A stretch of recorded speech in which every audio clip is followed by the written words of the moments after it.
Safety is at the core of all Teslas, and Cybertruck's no exception. Crash test executing in 3, 2, 1. Today's test is the first Cybertruck crash test, and it's a 35 miles an hour full frontal, which is one of the most severe crash tests in the industry. So we have to make sure that we absorb the energy correctly and manage that acceleration so we can better protect occupants. There's a lot of misconceptions that this big, ominous-looking vehicle is going to be unsafe for other road users. We designed it to have the crash structure way down low. It's not only in line with the center of gravity, but it's compatible with other vehicles on the road, which means it's a safer crash for everyone involved.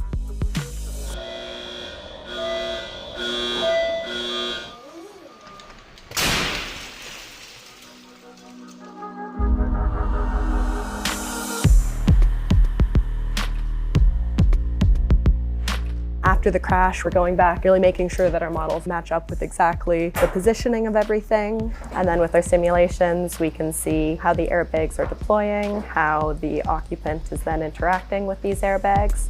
We get that progressive crush, the motion of the tow hook first, and then the bumper as it crushes. And then the next thing we have is the casting.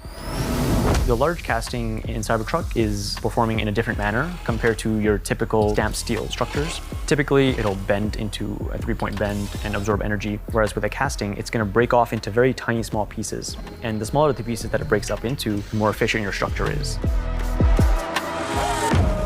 Today, we're in the crash test site for rollover testing. Make sure we get a lot of data on when it almost rolls versus when it actually rolls, so we can figure out what's the best time to deploy airbags to protect the occupants. We're doing 4 types of different rollovers. The first is a ramp rollover. Then next, a curb trip rollover, where you go laterally towards a curb. The next one is similar to the last one, except there's no curb, but it's a soil ditch. Finally, the last one is big ramp ditch, where you drive down at different speeds. We test until failure, and we'll keep increasing the speed until we get a rollover. So the first step is rollover prevention, and designed in such a way with a low center of gravity and good suspension systems. The second step is rollover protection, where the airbags and the structure of the truck come in. So if the truck were to roll over, we want to make sure that the cabin is protected and it can hold up its own weight, plus additional weight as well to protect the occupants in that case. What this testing shows is that the overall design of Cybertruck is very robust. I've been impressed with the way the Cybertruck maintained its structural integrity during multiple different types of rollovers. A typical gas pickup truck is carrying the weight in its body and its gas tank, which are both mounted pretty high in the vehicle.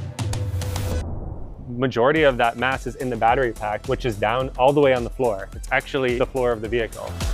Cybertruck has lowest probability of injury and the lowest probability of rollover in any pickup truck on the market. No one thought it would be possible to build a tough truck that's also very safe, but at Tesla we don't stop until we meet our high level of safety. Cybertruck's low center of gravity, exoskeleton, and advanced crash structure are what earn it that 5-star overall crash safety rating.